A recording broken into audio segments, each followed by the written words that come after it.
আসসালামু আলাইকুম প্রিয় শিক্ষার্থীবৃন্দ, প্রত্যেককে ধন্যবাদ জানাচ্ছি আজকে ভিডিওটির সাথে থাকার জন্য।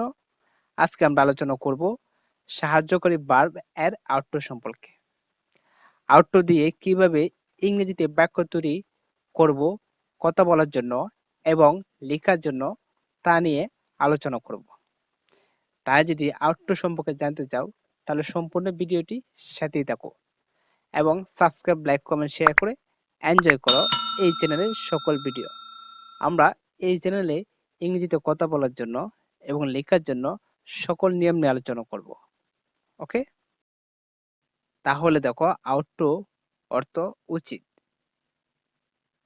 আউটরো ব্যবহৃত হয় নৈতিকতা, নৈতিক কাজ বোঝাতে। তাহলে চলো আউটরো দিয়ে আমরা ইংরেজিতে বাক্য তৈরি করি।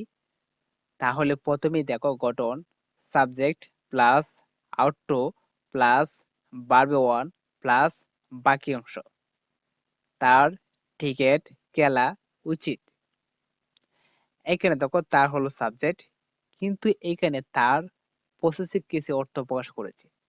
এখানে কিন্তু সে বা তিনি হতো, কিন্তু সে বা তিনি না হয়ে সেটা হলো পসেসিভ কেসে অর্থ প্রকাশ করেছে। তাই তার হলো সাবজেক্ট।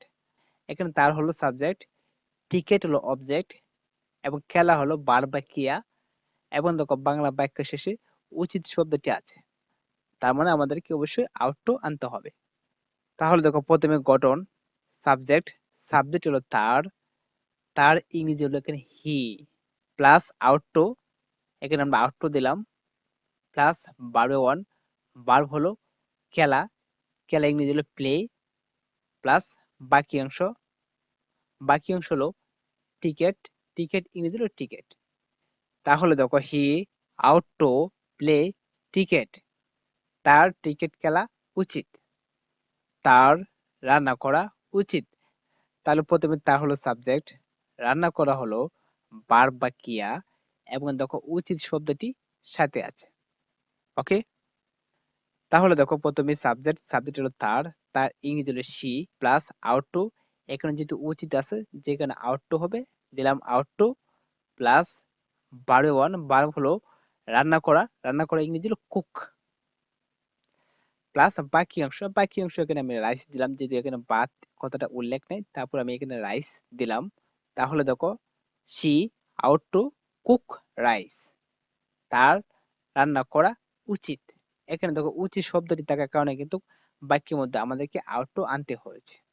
ওকে, তাই আমাদেরকে যে কাজটা করতে হবে, এই গঠন অনুসারে আমাদেরকে ইংরেজিতে বাক্য তৈরি করতে হবে। তাহলে আউটরো দিয়ে আরো এক্সাম্পল দেখো, তোমার খাওয়ার উচিত, ইউ আউট টু ইট। রানাকে ইংরেজিতে কথা বলা উচিত, Rana ought to speak English. আপনার ব্যবসা করা উচিত, you ought to do a business. এখানে দেখো বাংলা বাক্যের মধ্যে কিন্তু উচিত শব্দটি আছে, যে কারণে মনে করো আমাদেরকে ইংরেজিতে আউট টু শব্দটি বা সাহায্যকারী ভার্বটি ব্যবহার করতে হয়েছে। ওকে, তাহলে দেখো আউট টু দিয়ে দায়িত্ব বোঝাতে, তাকে বই পড়তে হবে, he ought to read book. রহিমকে ইংরেজি পড়াতে হবে, Rahim ought to teach English. আপনি আমাকে একটি বই দিতে হবে, you ought to give me a বুক।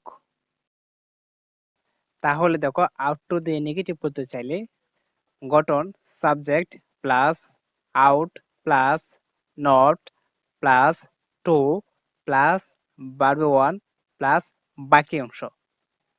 তোমার খেলার উচিত না, তোমার হলো সাবজেক্ট, খেলা হলো ভার্ব বা ক্রিয়া এবং দেখো উচিত শব্দটি আছে এবং দেখো না, যে কারণে বাক্যটি হলো না বোধক একটি বাক্য। তাহলে প্রথমে সাবজেক্ট, সাবজেক্ট হলো তোমার, তোমার ইংরেজি হলো ইউ, দিলাম ইউ প্লাস আউট, দিলাম আউট প্লাস নট, দিলাম নট প্লাস টু, দিলাম টু এবং দেখো খেলা, খেলা ইংরেজি হলো প্লে। আর যেহেতু বাকি অংশ নেই সুতরাং এই পর্যন্ত আমরা লিখে দিলাম।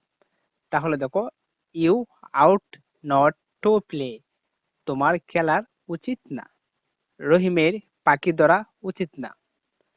এখানে দেখো রহিম হলো সাবজেক্ট, পাখি হলো অবজেক্ট, ধরা হলো ভার্ব বা ক্রিয়া এবং দেখো উচিত শব্দটি আছে পাশাপাশি না, যেখানে বাক্যটি হলো নাবোধক বাক্য। তাহলে দেখো প্রথমে সাবজেক্ট, সাবজেক্ট হলো রহিম, দিলাম রহিম, প্লাস আউট, দিলাম আউট, প্লাস নট, দিলাম নট, প্লাস টু, দিলাম টু, প্লাস হলো ভার্ব ওয়ান, ভার্ব হলো দৌড়া, দৌড়া ইংরেজি হলো ক্যাচ, প্লাস বাকি অংশ হলো পাখি, পাখি ইংরেজি হলো বার্ড। তাহলে দেখো Rahim ought not to catch bird, রহিমের পাখি ধরা উচিত না। এই হলো আউট টু দিয়ে নেগেটিভ বাক্য তৈরি করার নিয়ম। আউট টু দিয়ে যদি কোনো সমস্যা হয় ইংরেজিতে বাক্য তৈরি করার ক্ষেত্রে, তাহলে অবশ্যই আমাদেরকে কমেন্টে করে জানিয়ে দিও।